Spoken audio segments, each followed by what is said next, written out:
Welcome to the A to Z of Talent with your hosts, Andrea, Kirby, and ZiChuan.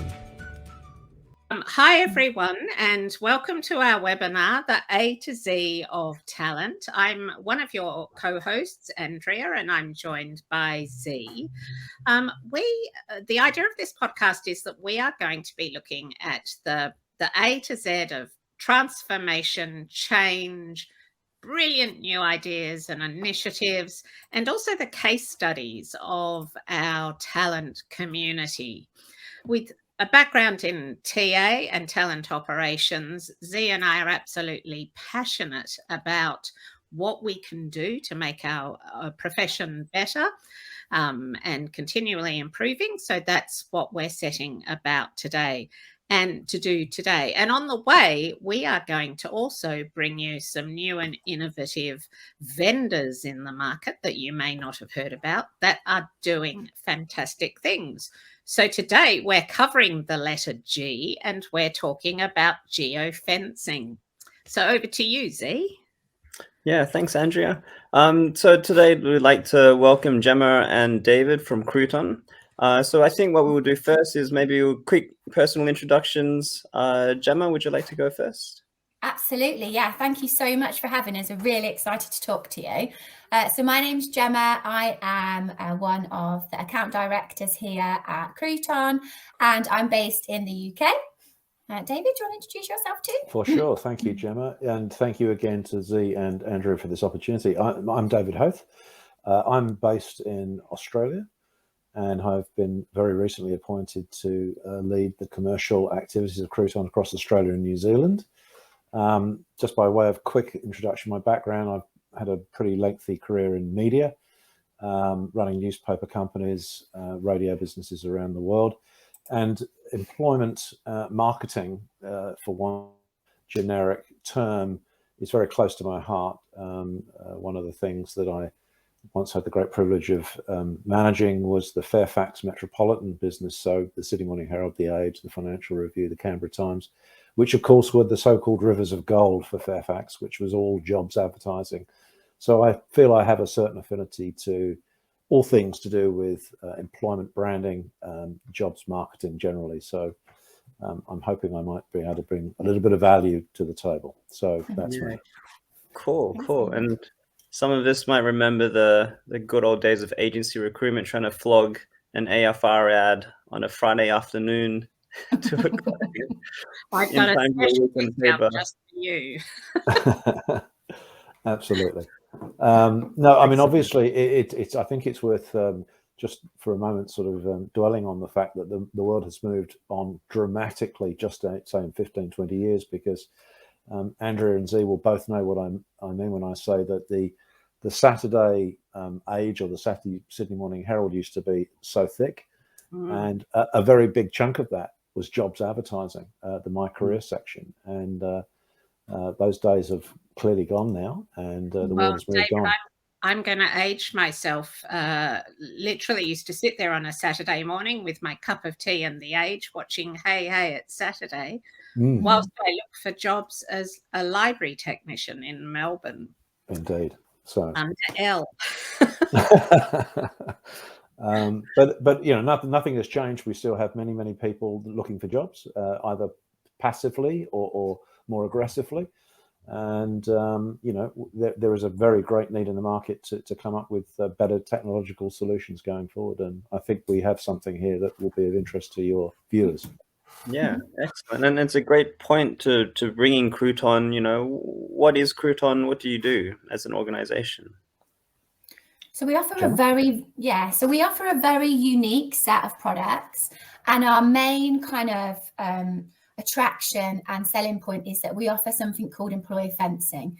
And what I mean by that is that we can be very targeted in finding a passive as well as an active candidate.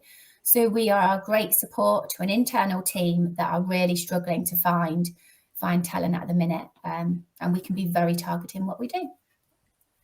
Yeah, excellent. And what kind of channels do you use to go about the attraction? So we use a blend of tactics. The employer fencing works very specifically. So we will work with our clients to target a very specific audience to make sure that we're attracting the right people. We will be that specific, and we can target their competitors and literally pinpoint 4 points of a corner of a building. We can be that specific. And then anyone that enters that location, we can then target them over a 28-day period or longer with specific recruitment adverts. So we can be very targeted. We work closely with our clients to understand the candidates that they're really trying to attract. Because not everybody goes into an office all the time, but we will work with them to find out that, you know, the lifestyles of these people that they're trying to attract, and then work on the specific locations, you know, exact where we can pinpoint these people. So one of the things we talked about when we were chatting with you originally was the fact that, like, I flew into the terminal in Perth, where the FIFO, the fly-in, fly-out workers, all of them, hundreds of them, men in fluorescent vests and things, all on their phones. Andrea loved it. Yes, where I'm going with the fluorescent vest. They were all sitting there on their phones. It seems to me that if you're looking for those FIFO workers, targeting them every opportunity they fly in and out could be quite an interesting campaign. Yeah, so anyone that enters the location that we have pinpointed for our client with their device, they just have to have location services turned on. So that's whether or not they've got it for the weather, the news, or even, you know, to track their children. That's kind of the newest thing at the minute.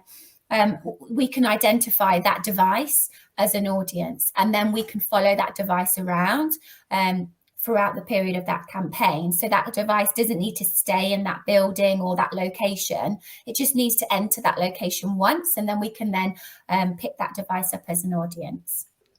And can I just very quickly jump in and make a point about why this is not only different but very important? I think there's two distinct sort of consumers, I guess, of our marketing and our messaging. One is the active job seeker, which is a very, very small percentage of the general population at any given point of time. Okay, it's simply not true that people are constantly looking for new jobs. That's just not the case. So actually, this pretty slender section of society are actively looking for jobs. Most of the companies that are recruiting probably have got an awareness of those people, because they're inundating the job boards. They're sending their CVs out by the hundreds, or certainly by the dozens. But actually, it's this passive audience. It's this audience that's not actively looking for a job that's really, really important to understand, because often they're considered to be the premium audience, I guess, because they're actually gainfully employed. They're working, in some cases, for a recruiter's direct competitor. They have got a good, solid work record. They're just not actually aware they're in the market for a new job. Unless, of course, we can very discreetly reach them in this novel way and alert them to the fact that there is an alternative opportunity down the road, or for a competitive brand or something of that nature.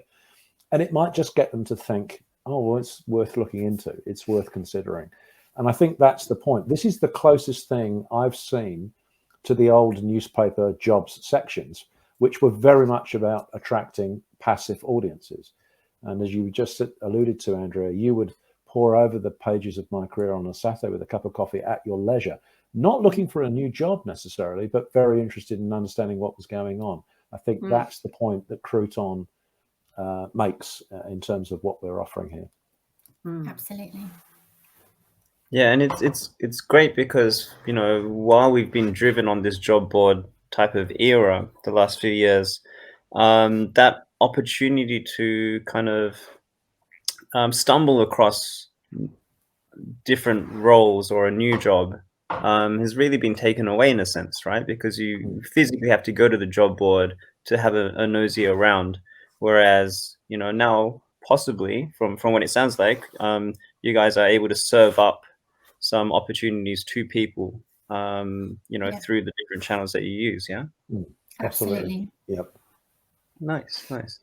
Mhm. So I think, Andrea, as we were, talking about this, we were thinking of different industries that may benefit from this style of advertising. I think there's a lot of different industries, but what was one that you came up with? Well, I think we were talking around the healthcare crisis, the aged care crisis we're currently in at the moment. Mhm.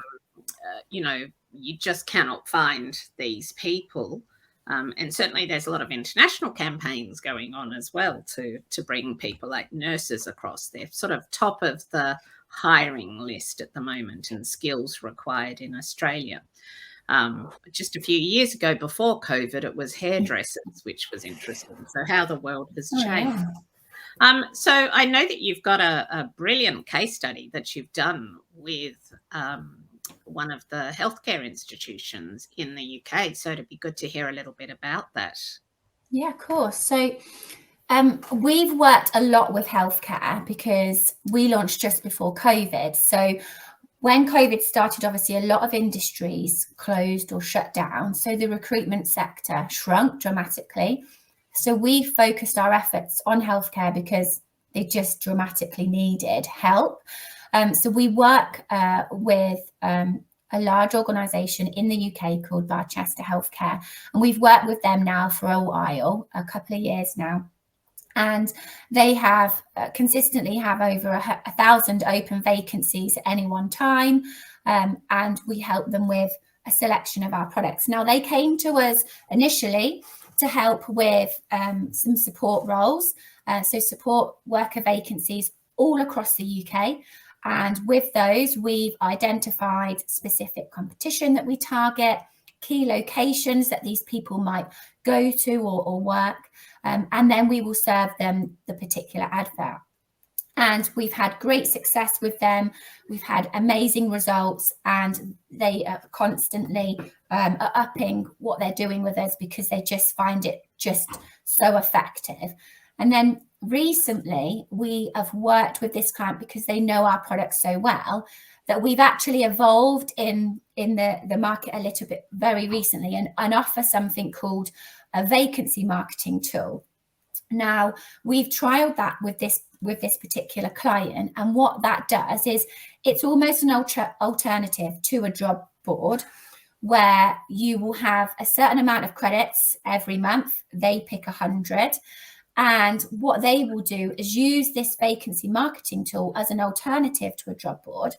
And how that works is that they will have 10,000 ad impressions served for one vacancy over 2 weeks. It's a short, sharp hit. 2 weeks is just enough, we've found, to keep the interest before the ad kind of fuses out, and then they run them again.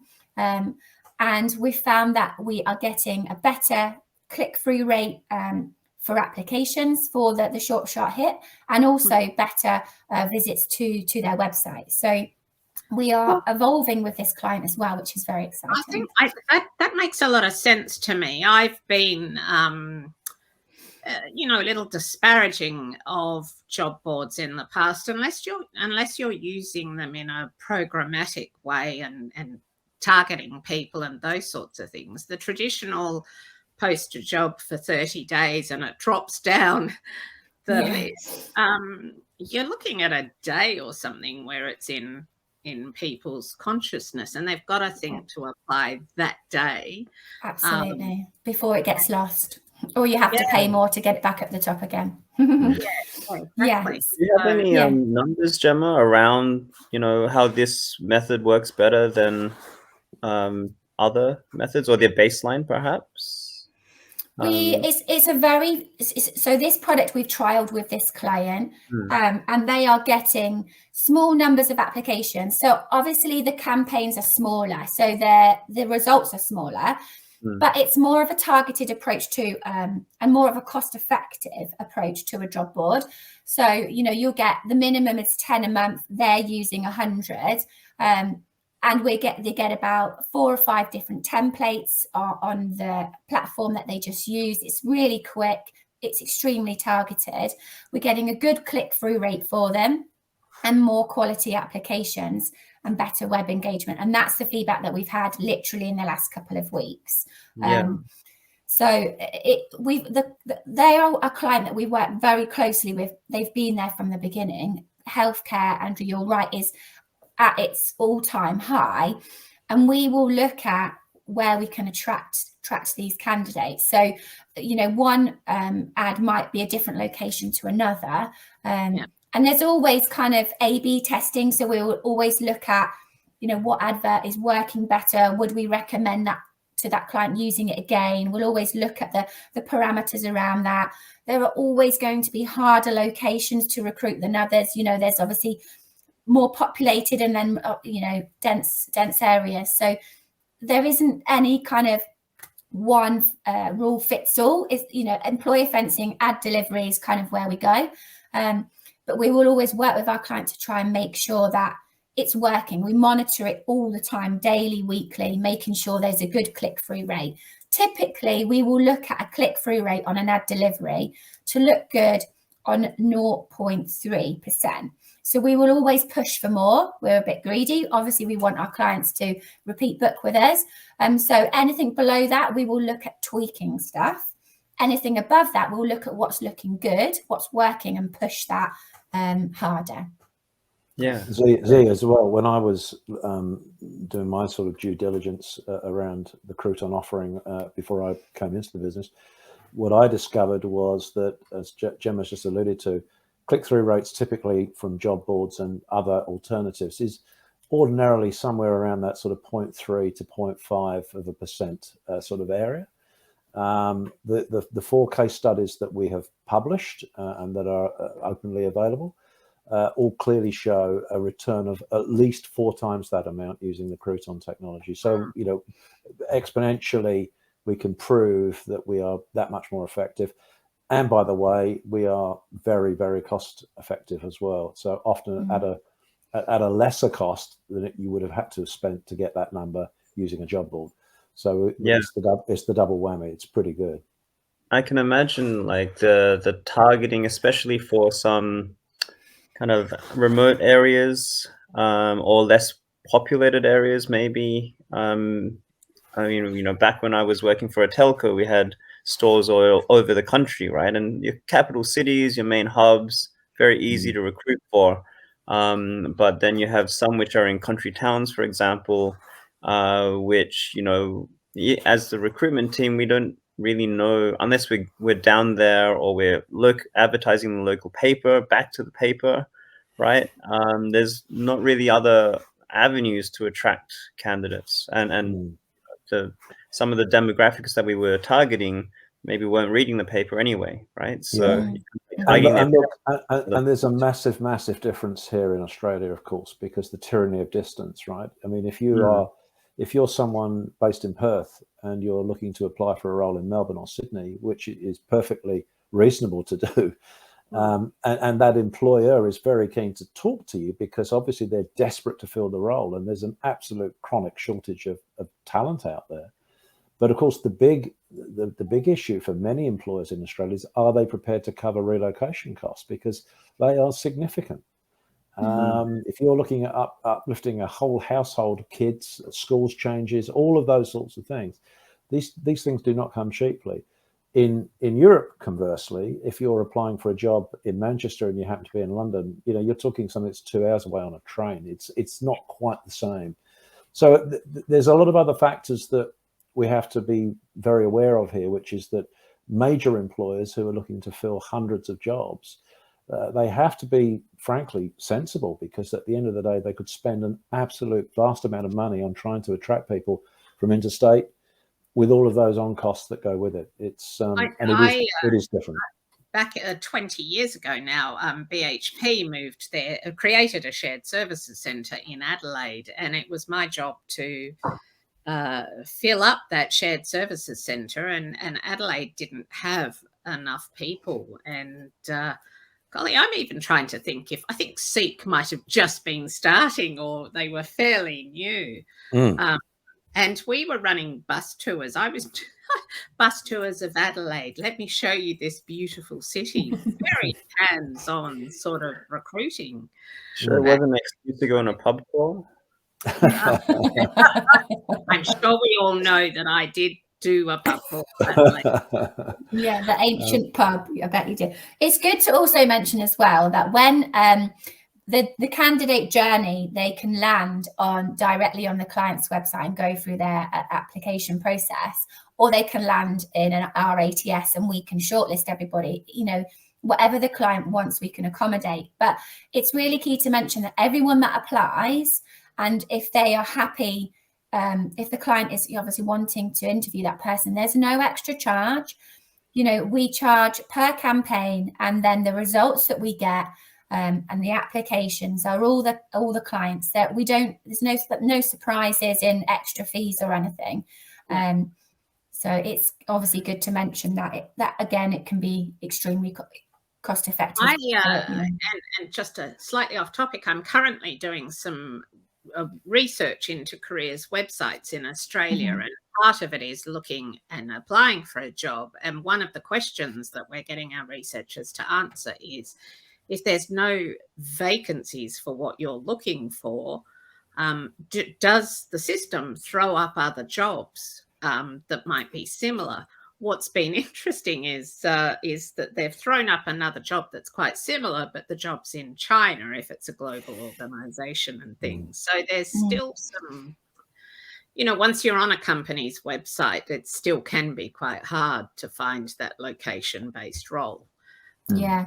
And we always try to work with our clients. Obviously, we work with loads of different people, and the application process is sometimes as simple as clicking a button, and we all know that candidates are click happy nowadays, or it's as hard as needing to register, fill out a load of forms. Now, we always try and work with our clients to make it as simple and as easy as possible, because otherwise we just get a dropout rate. So we do also offer the option to have, a bespoke website built to just literally get everybody to land on if you have a complicated process, just so we can try and reduce dropout as well. But the application campaign and not creating a landing page with all of your what's in it for them stuff. You're already losing sometimes.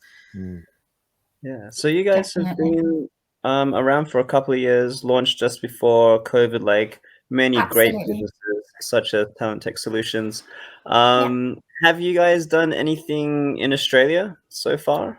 Yeah, so Ocado, I don't know if you've heard of Ocado. So they're a brand that is amazingly popular here, and came over to Australia and the US. They kind of went a bit global a couple of years ago, and they used our service in Melbourne to strengthen their employer brand, but also as a recruitment strategy as well. So they used as a kind of double-edged sword. And for the Ocado, we had amazing results. We had quite a large campaign to cover Australia, and the brief was basically to help them open new warehouses and staff those warehouses with the AI robot engineers, the robots that don't have humans attached to them. So yes, they needed our help to do that. So if you can imagine a remote area where there's space to put a massive warehouse, and then there's other warehouses all around them, say 30 different sites. What we did for those is we ring-fenced all of those sites for Ocado, and then anyone that entered that location with their device, we were able to target those. But also we used a blend of employer fencing tactics, because not only did we target those sites, but we targeted the local area to help get brand awareness out there as well. And we've seen massive results for those. So we had a click-through rate for them of 1.24. We designed around 10 different ad displays. So we create these creatives for our client. It's all included in the cost. And we created around 10 different ad displays for Ocado, all kind of different call to actions. We use different pictures, we use different wording to kind of attract everybody. And then we did a bit of A/B testing to see what worked, what didn't, and tweaked it along the way. Nothing's kind of set in stone when we deliver a campaign. We can, if something's not working, we'll lose it, and what is working, we'll push for it. So we had a bit of that, to in and fro in. And yeah, we had an amazing results. We did a bit of video testing as well for them as well. Right. We can deliver video through our ads. And really good results in Melbourne there. And I know our listeners may not know Ocado, and I didn't before either, so I had to look them up. So Ocado is one of those companies where everyone's probably used it without realizing. And in Australia, Ocado run all of Coles, the supermarket Coles. They run all of their e-commerce sites or stores, I should say. Oh, so like we just disappeared there for a moment. Can I just say Ocado delivered my food for 10 years in London from Waitrose. Yeah, it's a very nice brand to have your food delivered from. And they do all sorts of yummy things, quite high-end food as well as, your norm stuff. But yeah, it's a lovely brand. And we're very proud of the results we achieved for those. They're one of the very good results we've delivered. Yeah. So we're almost out of time. And I got a bit excited about the fact that actually you can use this for diversity initiatives and targeting women. Absolutely. And I know of a number of campaigns in sort of the mining and the mechanical field, particularly again for those based remotely in Perth and things where they're trying to attract female engineers. So if you want to go and live on a mine site. It's very exciting, the stuff we can do for diversity inclusion, attracting women in tech, engineering, mining. And we've done a very recent campaign with the London Police Force, actually, trying to work with them to help increase their BAME applicants and also female applicants. So just to quickly go over that. Jemma, can I just stop you, because BAME is not necessarily a word that is used here in Australia. Okay, no problem. It's not. Yeah, so it's. I just have to explain it. Okay. Sorry?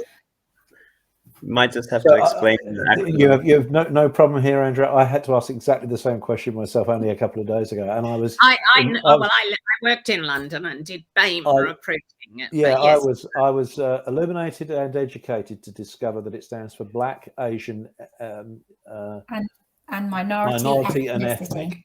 Yeah. So it's a D&I jargon. Apologies. Yeah, I do. It's a jargon, and it's basically they were targeted to increase D&I in the police force, women and people from different ethnicities. And let me just get my results up here for you. So averagely, before we started our campaign, they were getting around 25 applications a week. And then we introduced our application employer fencing tool to them. And within week 1, they got an increase of 35 applications. In week 2, it went to 40. And this was a couple of months campaign. So in week 5, they were on 90 applications a week. And week 6, they were over 100. Now, out of those applications, we were able to identify that 47 of those % were from the BAME community, so from a D&I background. And then 40% of those were female. And before that, they had around 5 to 10% group of those people applying. So we're, again, really proud of those results. And we can use those to help other industries, just like the mining that you've said, Andrea, that would be absolutely perfect for that. And Sorry, go on, David. I do apologise. I just want to make a very quick but very important point. We have an incredibly multicultural society here in Australia. There are more than 150 languages spoken in this country, as you're well aware, guys. This is something that our friends in the UK possibly don't understand. But just in Melbourne alone, we have an Italian community of 1.25 million people and a Greek community of 1.5 million people, and many of them still speak in their mother tongues. Yeah, yeah. And because we can deliver video content as part of our ad delivery, there is absolutely no reason why those job messages cannot go out in those mother tongues. Absolutely. And that's really important, because I mean, the Victorian government will tell you until they fall off their perch that during COVID, one of the biggest issues they had with COVID was they failed to communicate the early warnings about COVID because they did everything in English. And they simply failed to understand their own electorate, which is that many of those people do not speak English as a first language. So this is another reason why this tool is so much more effective and dynamic than just a job board or a recruitment agency. Yeah. And we can also identify a device. So if we can serve an advert, we can actually look at data of that device and see that it's in an Italian language. So we can serve adverts to that specific device in Italian, or we can look, if it's in Chinese, we can serve it in Chinese. So we can identify that device is in a certain language, and then we can serve that ad in that language. Definitely all those movies like Mission Impossible and stuff don't seem that incongruous. I'm like sitting here going, you can do what?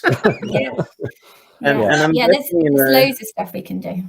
I'm guessing that information is available, right? It's out there already, whether we know other companies are using that data or not. But do you ever get asked by prospects, or do they comment and say, hey, this is kind of like stalkerish in a sense? Like, what's the Crooton response to that? Yeah, so obviously it can be a little bit weird. So we can we don't bombard people with our adverts. It's a nice, healthy repetition. They will generally get them served around 5 to 7 times. So it's not a consistent, apply, and then, because we've got to be aware that this is someone's brand that we are delivering an advert for. So we have to be very conscious, and some brands are very specific about where their brand's targeted. So, some people need it to be targeted over a certain age, so we can put age restrictions on them. Some people don't want them to land on certain websites because of restrictions. So, we can have an exclusion list. But yeah, I see where you're coming from, and said it can be a bit people weirded out by it. But we try and do it in a very conscious way and not push too hard on it, because it needs to be delivered in the appropriate way. The big recruitment drive that's taken everyone's interest at the moment is Atlassian have an Atlassian van going around to major spots or lots of different places in Australia, because they now have a remote anywhere policy, so you can work anywhere policy. So and Dan Murphy's just recently said to people, show up to the store and we'll give you a job after a 10-minute interview. And so there's a lot going on here to find good people and people to fill the roles and things. See, I think you had one more very clever question, because that's what you do around the design of ads. Yeah, that's right. So Jemma, you mentioned that your team actually put together the ad for your clients. Is that correct? Yeah. I think that's quite helpful, right? Because some clients, they work very closely with marketing. Maybe they have an employer branding team to do all of the collateral as well. But one of the big stumbling blocks is getting that collateral to put together. So, you guys work mostly display ads, they pop up on different websites or different social media channels, whatever the case is, from my understanding. And you have a team that put together the collateral for your clients. Is that correct? Yeah. So when a client goes live, we will ask them for their brand guidelines, any imagery that they would like us to use, any, the text, the wording, We will mock up a couple of ads and then we will get the client to sign them off. There's always tweaks, depends on who gets involved, whether we're working with the branding team or we're working with the talent manager. Everyone signs everything off before it goes live. And then some clients want to design their own and we will deliver them for them. So whatever the client wants, we'll work towards. It's not a problem. We've got our own design team and designers that will do that. Yeah, I think it's quite handy. I was recently in Perth, and one of the major companies over there, the employment branding person, was talking about the work she does. And everyone was going, wow. But the fact of the matter is she uses a design agency to do that and to do the fencing for her. So this is not something that is easy to do on your own. Yeah, no. I mean, even a lot of marketing teams themselves will outsource the creative to an agency anyway. So correct. Yeah. And most HR practitioners, in my experience, the last thing they want to do is to try and sit down and design or write an ad. It's just they're completely out of their comfort zone. It's not something that they get particularly enthusiastic about at all. So if we take away that pain and that burden from them as well. Can we keep the hiring managers out of approving any job? That's very good. Yes.